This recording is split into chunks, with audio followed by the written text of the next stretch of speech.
Bonjour Guillaume, ma vie, ma planète, épisode 4 de notre enquête sur l'urbanisme à Saint-Raphaël de 2013 à 2022. Alors cette fois-ci, nous allons parler de combien de logements sont construits et à quoi ça ressemble. Donc dans l'épisode 2, nous avions parlé du nombre de projets immobiliers.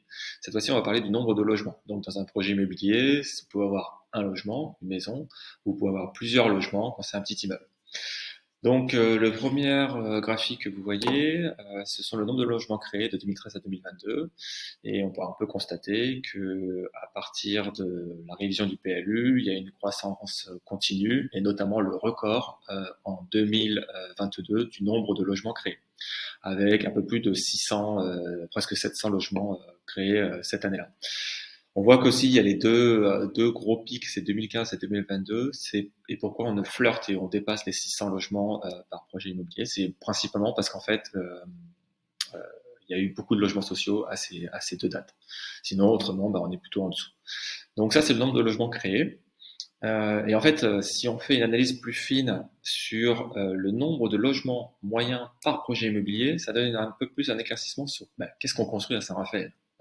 Donc, ce qu'on voit avec les yeux, et là, c'est ce qu'on voit avec les chiffres. Donc, avec les chiffres, ce qu'on peut voir, c'est qu'effectivement, en règle générale, les projets immobiliers qui sont construits, ça tourne entre 5 logements par projet et 10 logements par projet. Donc, pour être bien explicite, ce sont des petits immeubles collectifs qui sont construits dans notre ville, avec en moyenne 10 appartements. Et c'est toujours pour quelques privilégiés, parce que, comme le disent si bien les plaquettes commerciales, parce qu'à chaque fois, il n'y a aucun logement social dedans. Donc, à quoi ça ressemble? On a mis un exemple ici, donc ça s'appelle la Villa Asia, boulevard Alphonse Juin. Donc voilà, en 2016, ce que vous pouvez voir, donc c'est une petite maison dans un jardin avec des grands sujets, des grands arbres à gauche, à droite, des grands pins. Et donc en 2021, voilà ce qui a été construit. Donc vous voyez, c'est un cube, enfin un immeuble très cubique. Comme on peut voir, bien sûr, tous les arbres ont été abattus. Il n'y a plus de grands sujets qui protègent cet immeuble du soleil et des îlots de chaleur. D'ailleurs, c'est pour ça que vous voyez qu'ils ont mis des stores, parce qu'il doit faire chaud quand on est en plein été et que le soleil tape, il doit faire très chaud là. Un autre exemple, qui est assez emblématique, c'est la Villa Alcyon, parce que non content de détruire des petites villas avec des jardins, on détruit aussi du patrimoine architectural, dont la Villa Alcyon, qui était aussi référencée au registre régional, culturel régional. Donc là, on voit la photo avant et la photo après. Donc vous connaissez tous cette Villa Alcyon du côté de Santa Lucia, et on voit, on passe d'une maison à 8 logements pour des privilégiés.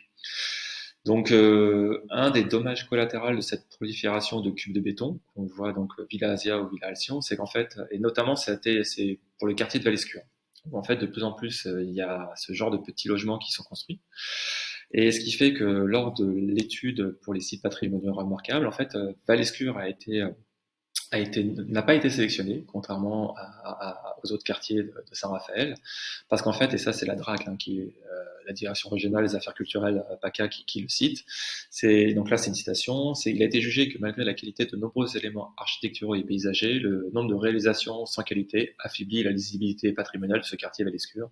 Donc habitants Vallescure, voilà pourquoi vous ne faites pas partie des sites patrimoniaux remarquables, c'est tout simplement parce que les promoteurs ont rasé des villas et ont construit des petits immeubles qui ne s'intègrent plus dans l'environnement du quartier. Prochain épisode d'ici quelques temps. Si vous souhaitez recevoir ce document, n'hésitez pas à nous contacter à contact@maviemaplanète.org, et si vous avez des questions ou des commentaires, pareil, écrivez-nous, on sera ravis de vous répondre et même de discuter avec vous. Allez, à bientôt.